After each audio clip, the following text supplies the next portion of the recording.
It's wonderful to have everyone back in time. We are right on time, going along. And it really is my absolute pleasure to have Professor Carter Labares, who's a GI surgeon from San Francisco, come and talk to us. Since I've met lots of inspiring people during my long career, and Carter is absolutely one of the top one. Her dedication to improving care for um, people who really need a voice is just incredible. She has done amazing work in developing resilience in surgeon, and similar lessons are applicable to people who are doing endoscopy. She's developed short mindfulness practice that we will hear about. It's called ESRT, Enhanced Stress Resilience Training, and not only improves the mental well-being, but improves performance, communications, and so many other aspects of what we do. So it's my absolute pleasure and delight to have Professor Labares here. Let's welcome her.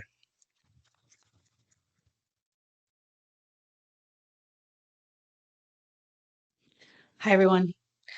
I heard the end of the last talk, and this is a little bit of a different speed. So for whatever that's worth, be ready. So thank you very much for having me here. It's really an honor.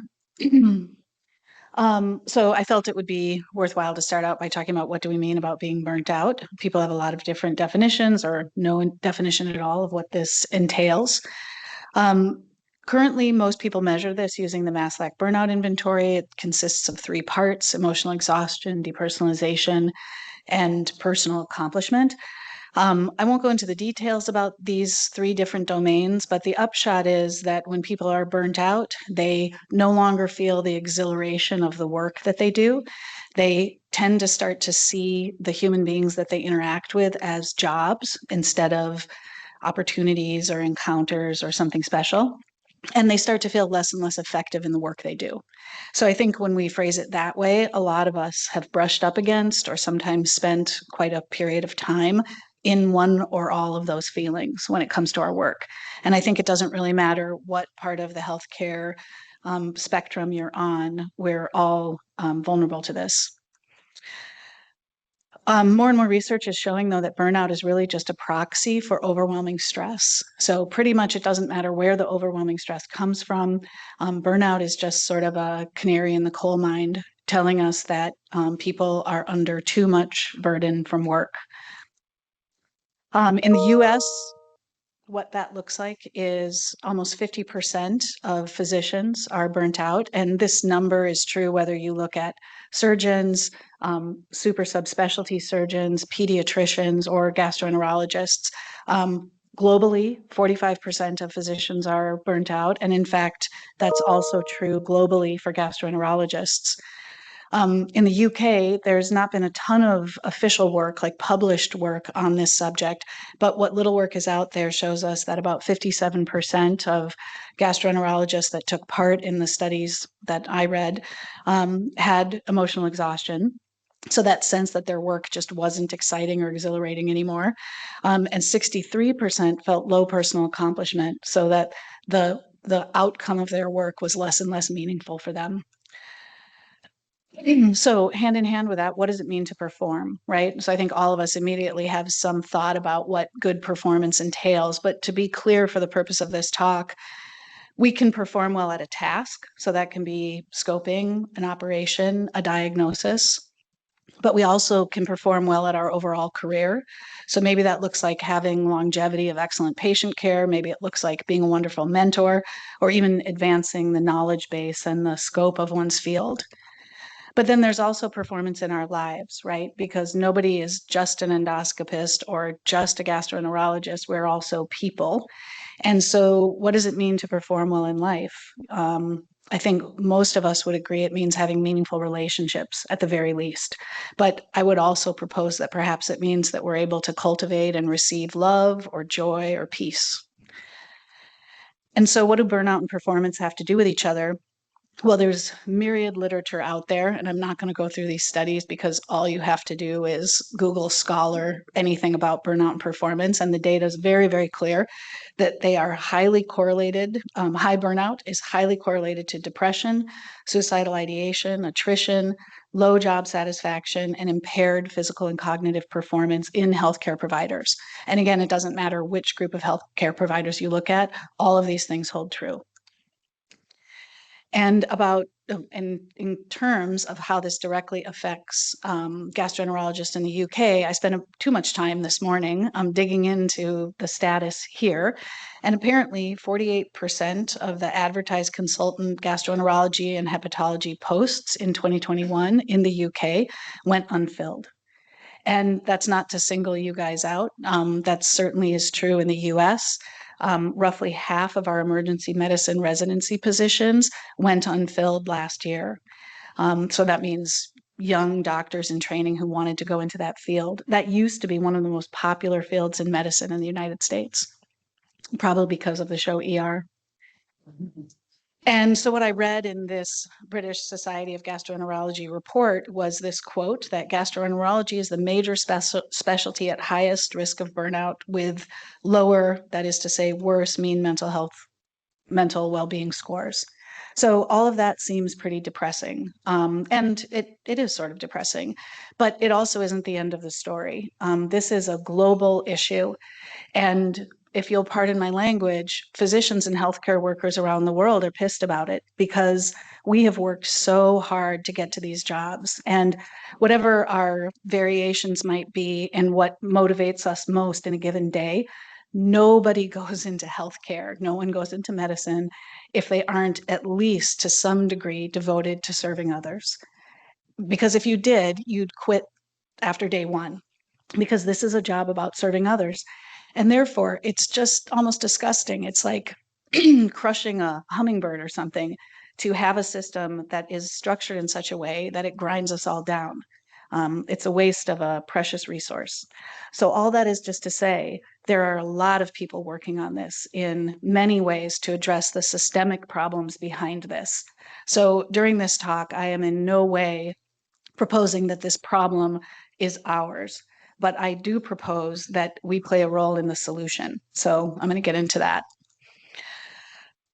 So I would say, based on all of this, the effect of burnout, how it influences the medical field in general, our patients, ourselves, this really is a public health issue, like a public health crisis. And that is not just my opinion. This is a funding call from the Agency for Healthcare Research and Quality, which is part of our National Institute of Health. This is a $2 million, 4-year-long funding offering that was just put out 3 years ago for the first time. And essentially, it's built on the precedent that provider mental well-being and mental health is essential to patient safety. So one doesn't have to prove that in order to apply for this grant. This grant is about, therefore, how do we improve provider well-being as a means towards patient safety, to improve patient safety. So there are large governmental organizations who've already made the leap that all of us are experiencing. So ultimately, what we end up aiming for is not just to make a crappy situation less crappy, but it's actually to make things good for us. And so what we're really aspiring to here in this field of work is towards well-being. This is a definition from the Center for Disease Control, which I really like. It says that more than physical health and housing, well-being refers to the quality of a person's relationships, their positive emotions, sense of resilience, realization of their potential, and overall satisfaction with life. So in other words, what we're saying each of us deserves, not just because we're special healthcare providers, but because we're people, and this is true of anyone, is all this stuff. So we're asking for a bit more than just not being burnt out. But I think what's also important to note about this is this makes the issue of well-being, this public health issue of healthcare provider well-being, more than just a personal matter. And it's quite personal what it is that makes you feel good. And certainly we all get to have our own opinion about what that takes. But when we talk about well-being, we're actually talking about something that's systemic, that's institutionalized, cultivating something that lasts beyond just the moment of feeling good. And so this would be something that our culture around us, that the environment we work in would help support. And so this is the target that we're heading towards. So there are many stressors in the workplace that can influence how our well-being does, or how our well-being status is. Each of these tiles is actually derived from empiric work. I don't list that here, but happy to provide if someone's interested. They're a bit color-coded, so those that are green are things that are resources that we know from research, support us and help make hard work easier. And then the things that are in hot colors are elements of work or ourselves that make our jobs harder. And so some of these are certainly systemic or institutional, like perhaps being overworked or having a workload or a shift that's unreasonable. But some of them also come from inside of us. So there are things like imposter syndrome or feeling demoralized, which are things that we have very much control over. So again, while there are parts that our institutions that we work for, that design and run our healthcare systems are responsible for, there are elements that are in our own heads. And so those are things that we need to manage. But ultimately, no matter where the stressors come from, no matter what it is that one's experiencing internally or externally, we know that stress is the mediator. So as I mentioned before, overwhelming stress is really the fuel for the burnout fire. And what that ultimately leads to, in one regard, is burnout and all of the sequelae that come with it. But the good news is that while stressors can come from a variety of sources, they all cause the same reaction in all of us, and that's the universal stress response. And so what's cool about this is if you consider kind of a mental experiment, your body reacts the same way with a dry mouth and shortened breathing and maybe shaky hands or increased visual acuity, whether you're walking down the street by yourself late at night and you hear someone walking behind you, which is frightening, or you're walking into like a first date or a job interview that you know that you're going to slam. Your body reacts exactly the same way. Your body has this upsurge of everything that drives the fight or flight response, and you have no control over it. But what we do know is that while you might run away from someone who's lurking behind you at night on a dark street, you certainly don't run away from a date or an interview. You walk into that with confidence.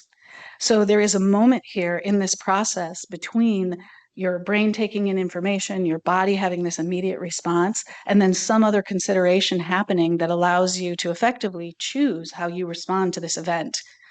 And it's in that feedback process where we have an opportunity to intervene on how we respond to the stressors in our lives.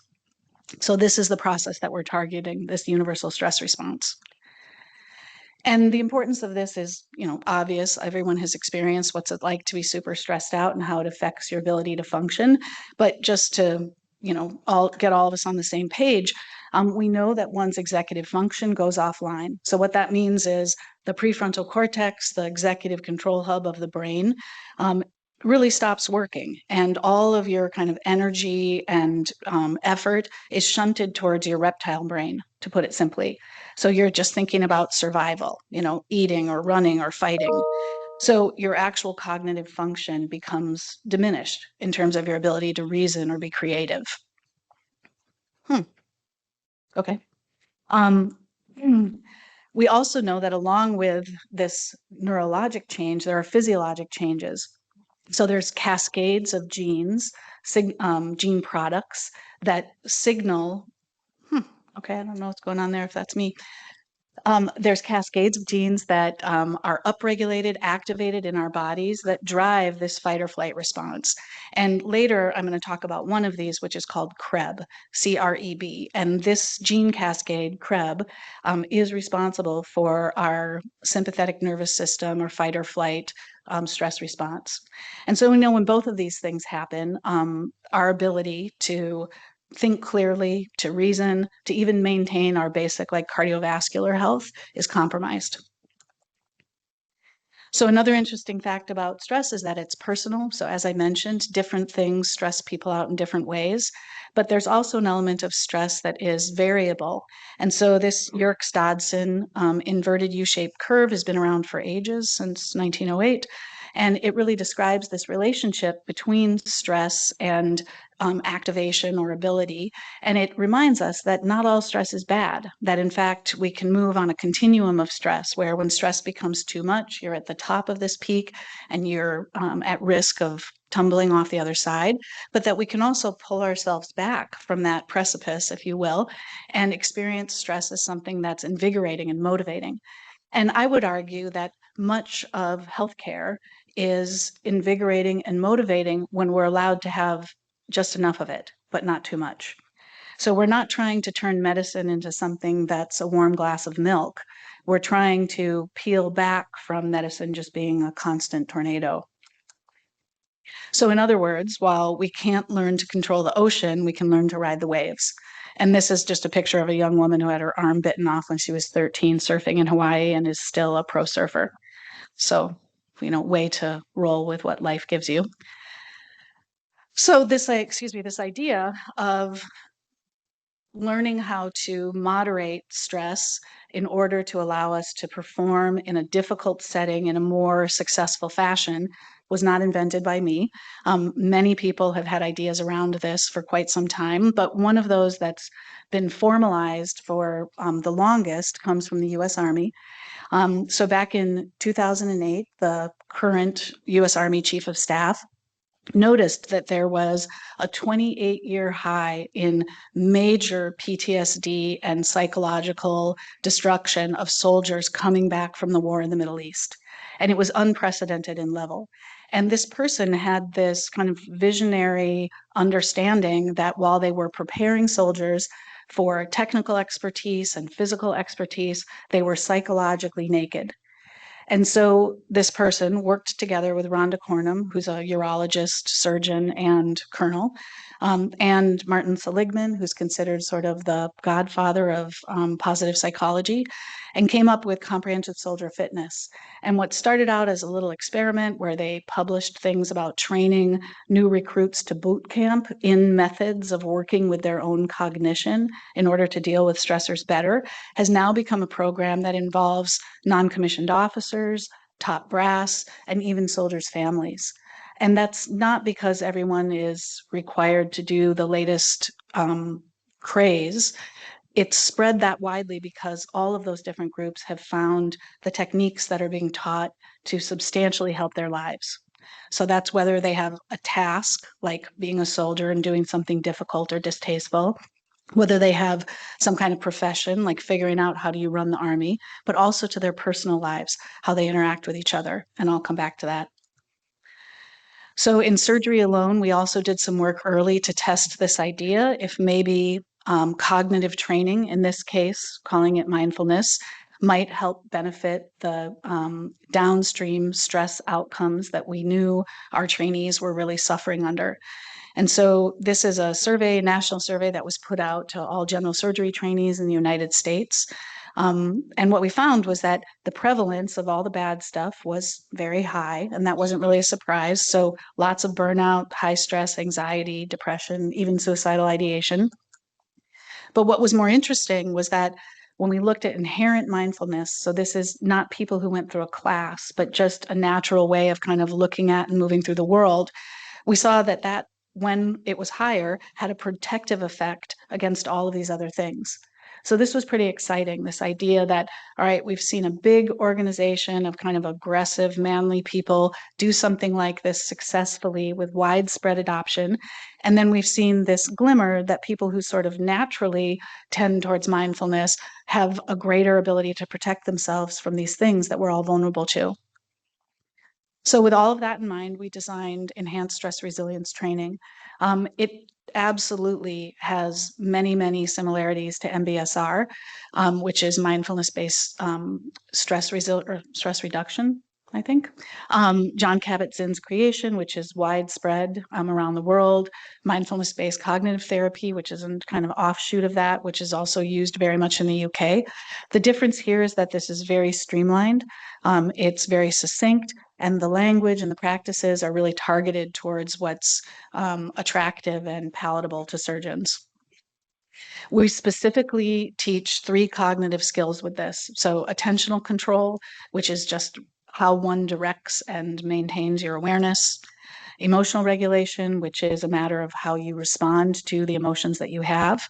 And then metacognition, which is a way of training how you look at life, not just from a personal perspective, but rather trying to see things as if you're floating above the room and have more of a view of everything that's going on.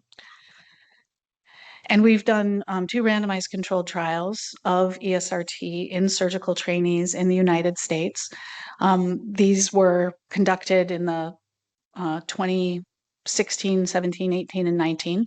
And within these, we looked at lots of different outcomes. So things like burnout, but also things like neuroanatomic changes, because of that information I mentioned earlier about knowing that how the brain functions under high stress can actually be detrimental to how one performs. And we also looked at those same cascades of gene products that drive the fight or flight response. But before I get into those results, we did show that this was feasible and it was palatable, that people did meditate despite the pressures of their training. We also saw that it reduced burnout, lowered emotional exhaustion, lowered depersonalization. And I'm just not showing that data here, but this is all published. But what I want to focus on is that we did see this increased activity, including the frontal part of the brain, the dorsolateral prefrontal cortex. That area is considered the executive control center of the brain. And it's also the part of the brain that under stress tends to be dialed down the most.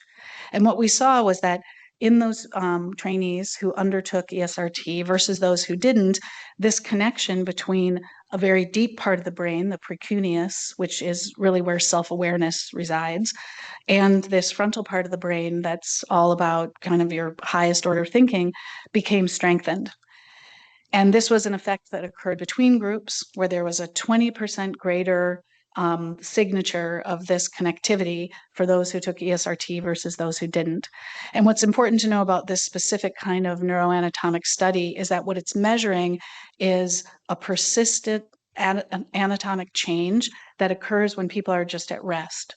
So in other words, after taking a 5-week or 5 hours of mindfulness training, these people at 6 months out showed lasting changes to how their brain was structurally and functionally working. And maybe more interesting than that was that in individuals, we found that when the connectivity between these 2 parts of the brain was higher, that this predicted both lower self-reported stress and lower gene cascade products for the fight or flight signaling pathway. So just to put that again in simple terms, after taking this 5-week course, we saw that people had lasting anatomic changes in their brains, that this predicted downregulation of their stress response on a physiologic level, and they reported feeling less stressed. So that was pretty great. I mean, I think that just tells us, at least as far as we've studied it, that this has positive neuro and physiologic effects for people. But what does that really mean for the bigger picture, this question of performance? And so there's been studies since then. I think all of the ones I'm citing here were not done by my group. They've been done by others. There's 2 that are here. One comes out of Virginia, where they looked at a brief mindfulness meditation for surgeons and anesthesiologists before going into the OR. And what they found was that in complex cases where things went sideways, people who had done the meditation reported lower stress and a greater incidence of having a flow state, or that feeling that everything was going well and smoothly, even though they documented that this was happening within cases where things were not going as planned. On the other side is some neurosurgeons from here in the UK who did a study on fine motor tasks in neurosurgical trainees and consultant neurosurgeons and found that after they'd undertaken this mindfulness training, they actually had improved fine motor function, as well as having less stress. There's numerous studies out showing that training in this kind of cognitive skills or mindfulness meditation helps with professionalism, and that can be in terms of how teams work, how people last within their careers, what kind of leadership skills that they manifest, and even their patient rapport. And then this is another study that was done in surgical trainees here in the UK at Swansea University. And here they found that incoming surgical trainees that were exposed to ESRT even 2 years out still showed benefits of less burnout and less stress. And then incidentally, they found that those who'd been exposed to ESRT were 13 times more likely to get a high NTN number,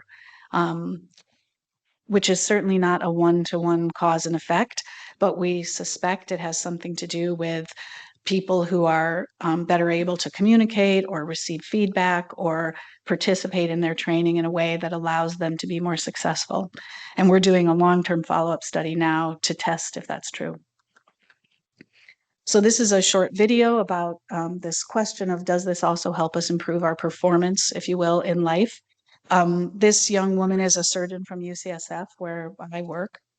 She's now a pediatric surgeon, but at this time, she was 4 years into her training, and we had asked if she would record really kind of like a little PR thing, saying that undertaking ESRT wasn't a complete waste of time. And that was really all we were asking for. And yet, even 4 years later, after not having done any ESRT since the time she first came into training, this is what she sat down and told us. So I use the mindfulness for a couple of different techniques throughout the day. I think one thing that's really helpful for me is meaning before we scrub into surgery, I like to take those 2 to 3 minutes to, instead of thinking about all the things that are waiting for me and the surgery that's coming in and everything else going on in life, I just practice mindfulness and completely focus myself so that when I'm in the operating room, I'm completely calm, my heart rate's down, and I feel like that way I'm a lot better going into the operating room. I think it's also very useful to transition between work and home. So before, I used to go home and kind of bring all the energy and the negativity and stress from the day home with me. Whereas if I practice as I'm walking or driving home, I feel like that way I'm able to acknowledge the day, kind of let it go, and then go home without bringing it all home with me. And this is just one example of one of the people describing something like this. But what we heard repeatedly, and this was years after they had undertaken this training, was a sense of being more present in their lives, of feeling like they spent less time worrying about what had just happened during that day or a week before, less time anxious about what was going to happen next, and just sort of taking life as it came. And then ultimately, we're now looking at the whole trajectory of 360-degree evaluations for these people to see if there's some difference in how they perform against their matched control peers, to see if there's benefits we can actually measure. So this is kind of our working conceptual model, that there are stressors, that overwhelming stress leads to these bad things, that ESRT we think helps reduce stress and helps make a difficult situation less destructive for us. We've done some other work that has shown that really the strength of mindfulness is through its stress mediating effect. So the direct effect this particular figure is just showing of mindfulness on depression is actually pretty small, but when you look at the effect of how mindfulness brings stress down, the consequent influence on depression is threefold higher. So that leaves us with the question is, when was the last time you exercised your brain? I think many of us take it very seriously, or at least beat ourselves up about not doing it enough to exercise our bodies. But there's very little work in the West of people taking on this idea and this sort of habit change of exercising our minds. But we know irrefutably that how you think and the ways that you repeatedly think literally change the structure of your brain. And that's really only, my work is a minuscule part of that. There's so much work out there that shows that's true. So whether you buy into the idea of cognitive training or mindfulness training or anything else that I've said, I would ask you to consider that how you spend your time thinking is really like doing push-ups with your mind. And you can either end up with a great six-pack or something else. So with that idea in mind, we've worked really hard to codify ESRT and to make it as available as possible to people around the US and around the world. We very actively train instructors to deliver ESRT in a with fidelity so that people can have embedded resources in their own institution, so that there's really no cost to delivering ESRT. It's just something that someone in your own place of employment can offer. Uma Kant is actually trained as an ESRT instructor, just FYI. A lot of this dissemination has been facilitated by having an app, which is called StrongMind. It certainly doesn't replace the human element of the training, but it does help with administration. It allows people to participate asynchronously if they need to. If you're ever curious, you can find StrongMind on any app store, and it's free, and you can go in and just kind of get an idea of what it does.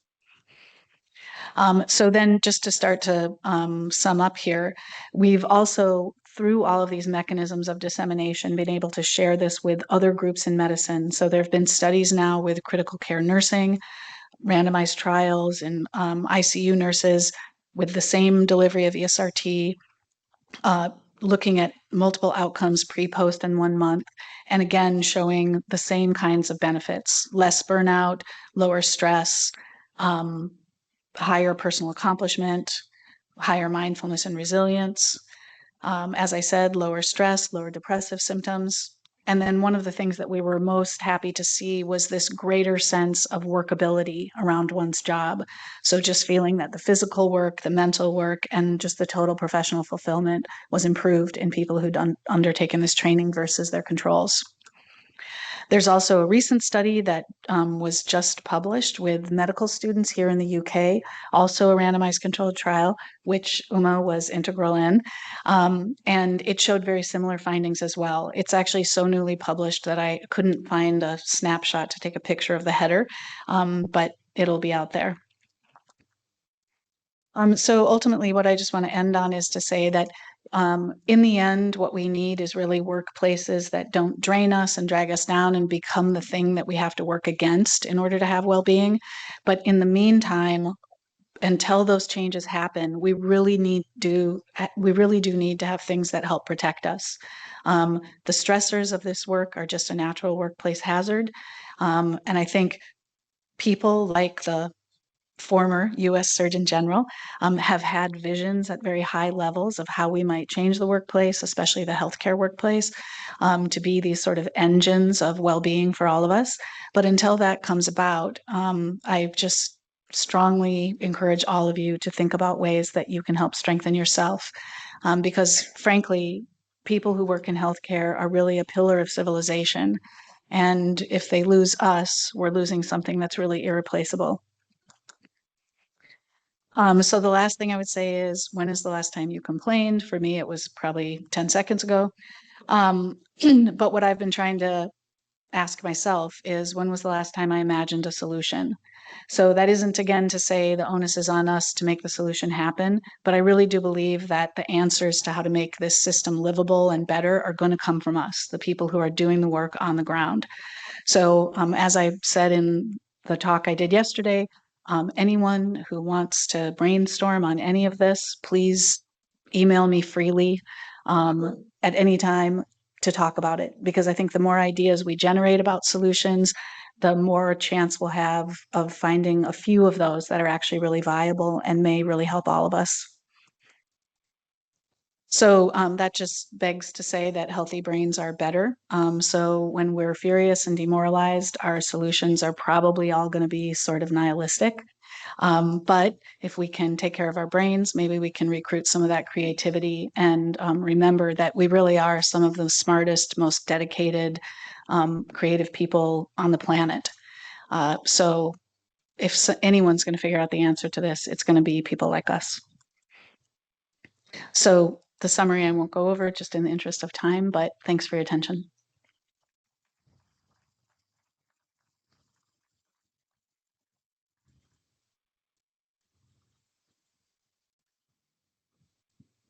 After each time you speak, it's just mesmerizing. So I'm sure you've inspired lots of us. So we'll some questions.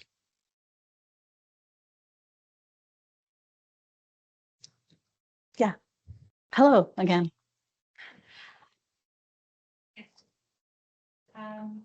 Really inspiring. I think you really kind of articulated the zeitgeist that we have here as well.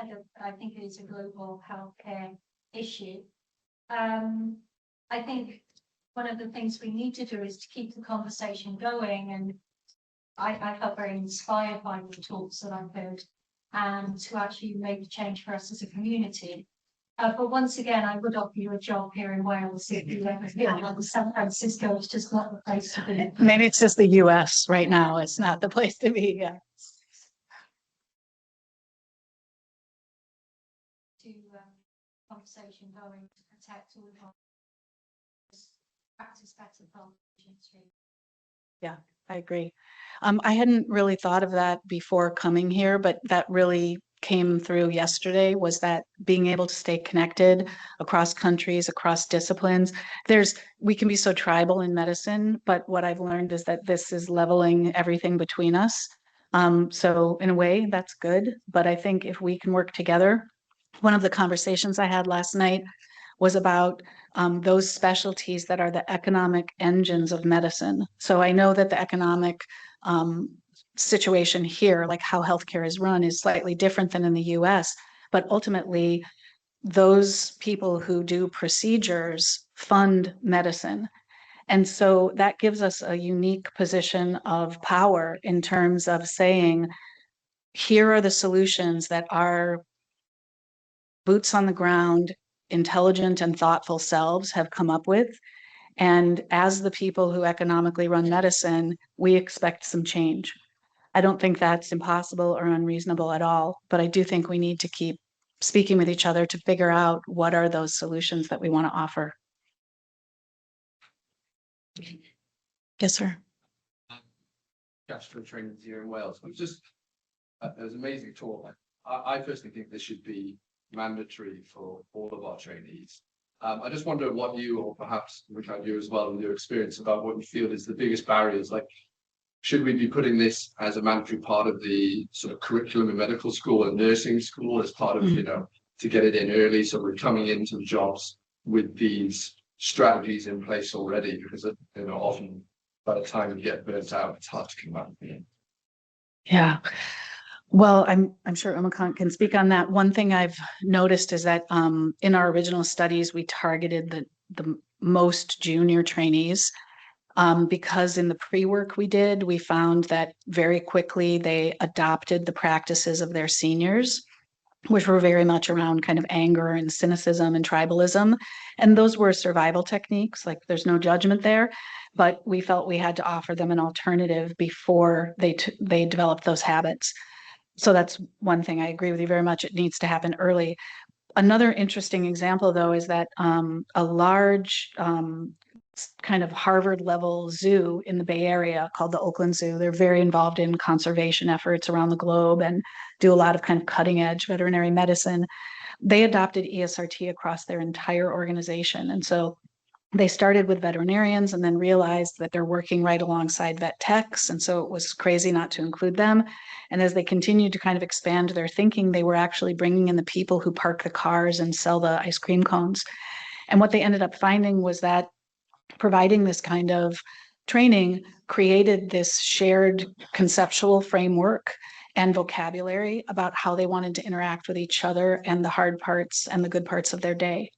And so we haven't had that opportunity in medicine to like train an entire hospital, but I would imagine it might work similarly.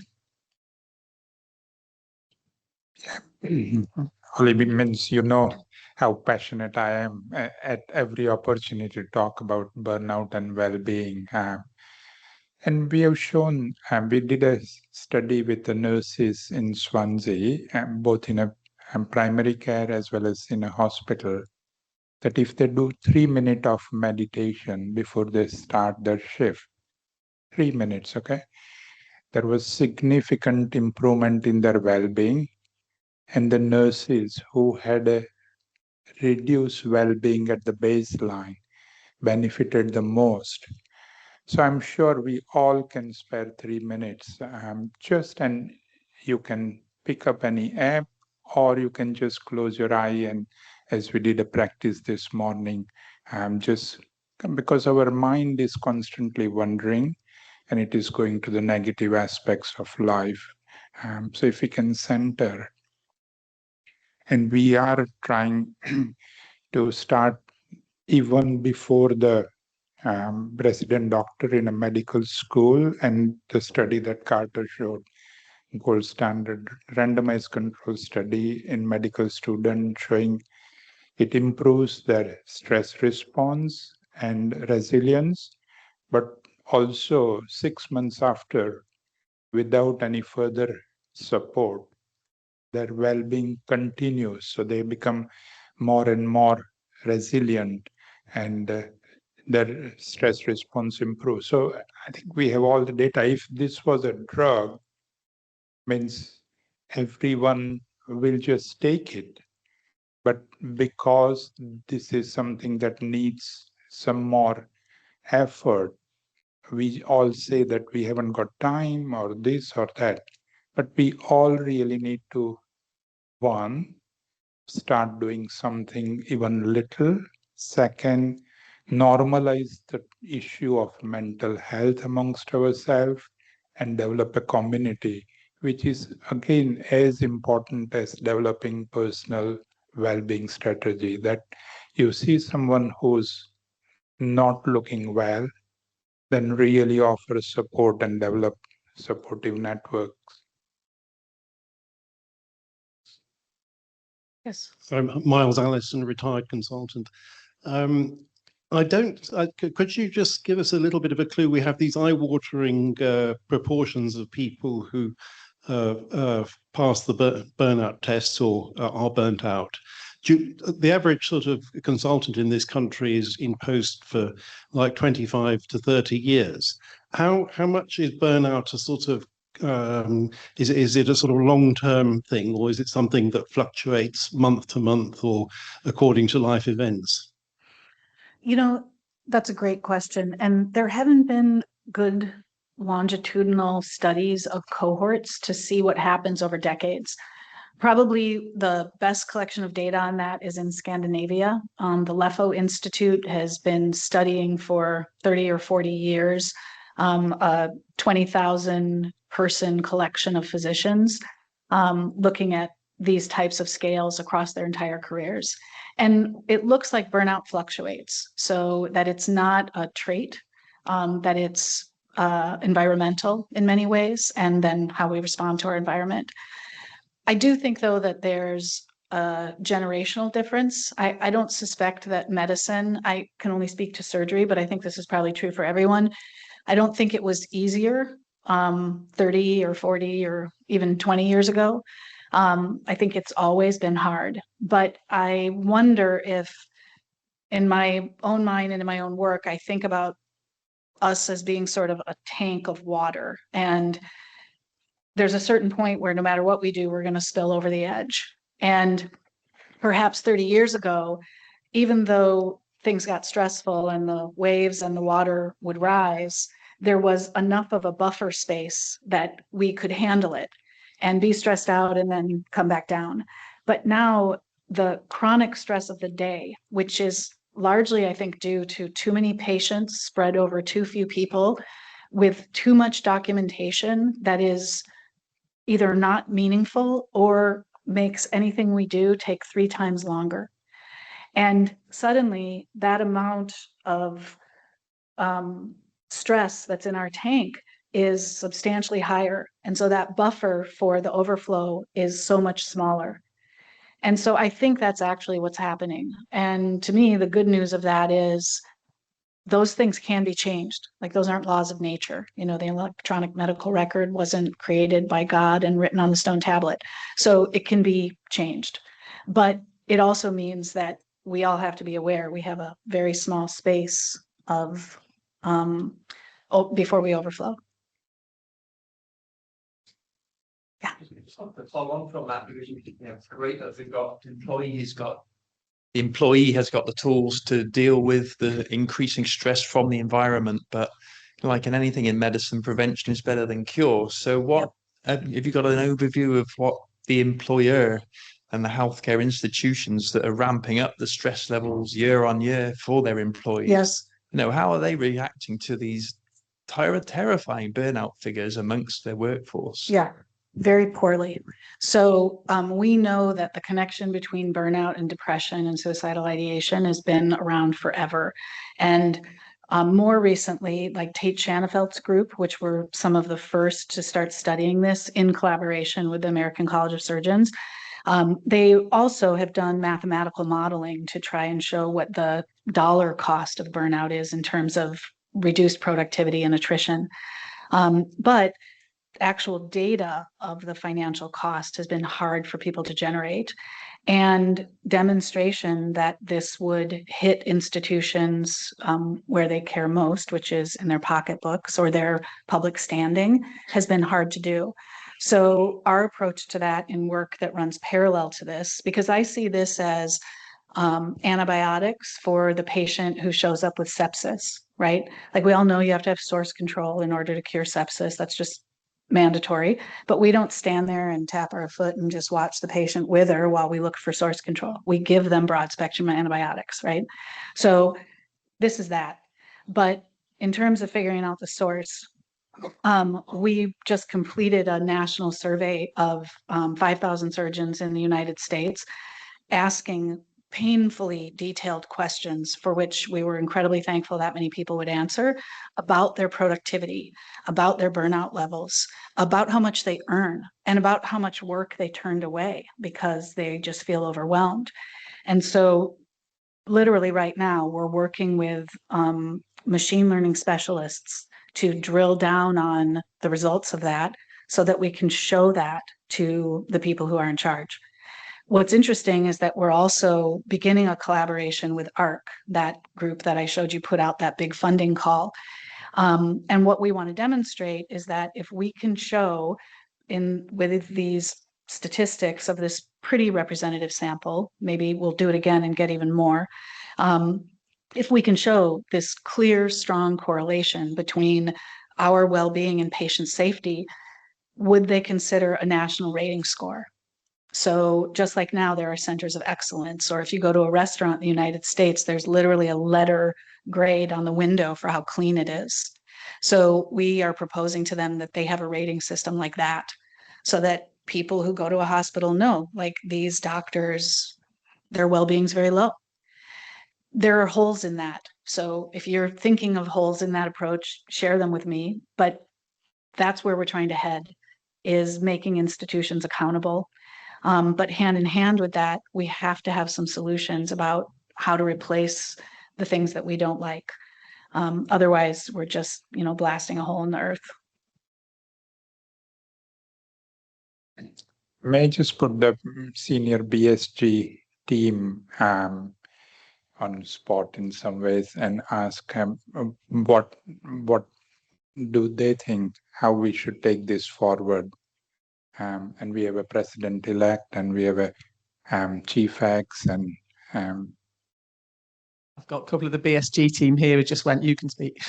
No, we think it is hugely important. And we know in gastroenterology that we've got the highest burnout of any physicianly specialty. So, and certainly the thing we've been doing at the BSG, this Project 90, was because we know as a society we're 90 years old in 2027, and we wanted to celebrate that, but we felt that the workforce just wasn't in the mood for celebration. Mm-hmm. So we were looking at ways to try and enhance the well-being of our workforce. So we've set about doing these sort of 5 work streams that looked at how we could improve the well-being of our workforce, because that is the way to improve patient care. Which one of the things has been with doing this joint meeting with you, Uma Kanf, for wage in the BSG. So we had different work streams, so regional meetings of coming out to our workforce rather than expecting them to come to us, to try and come out to these regional meetings. We've done one on improvement leadership, again, trying to improve patient care, improves the well-being as well of the workforce. You do a better job, you feel more satisfied with the job. We looked at doing fellowships so that we could let people go to another organisation for a week, see what they're doing, take it back to their home trust to sort of, again, have that ripple effect, because there's a problem with burnout. You end up with a negative ripple effect, don't you? Once you're down in the dumps with your job and other people see that, then they feel less enthused about their job. So we're just trying to have that positive ripple effect. So certainly the BSG are really conscious that this is a big issue, and we'd certainly be really happy, Carter, to try and liaise with you and see if there's other things that we can do as a society. We've got over 4.5, nearly 5,000 members, as to how we can make a difference as well for the well-being of the workforce and for the benefit of our patients. I should add that one of the things that we're also trying to capture in that survey was we specifically asked questions about, what one thing would you change tomorrow to improve your well-being? Or what do you think the greatest issue facing the field of surgery in the United States is right now? And we're trying to gauge, what is the biggest problem? On first blush, it looks like, frankly, it's staffing. So that gets right down to it, right to the pocketbook, right? Like there's too much work for too few people. And while that sucks, I don't think anyone's surprised to hear that, right? Like that's the heavy lift. The light lift is like, we want more cocktail hours, but the heavy lift is we need more people. And I feel like if that's really what falls out of what the people want and need and say, then that's the thing that we have to try and address. Not to say that's what you all want and need, but just that's what we're seeing come out of our data. It helps us know, like, our North Star isn't just made up. It comes from the people we're trying to help. And that was absolutely inspiring, Carter. Thank you very much. Yeah, thank you. Thanks.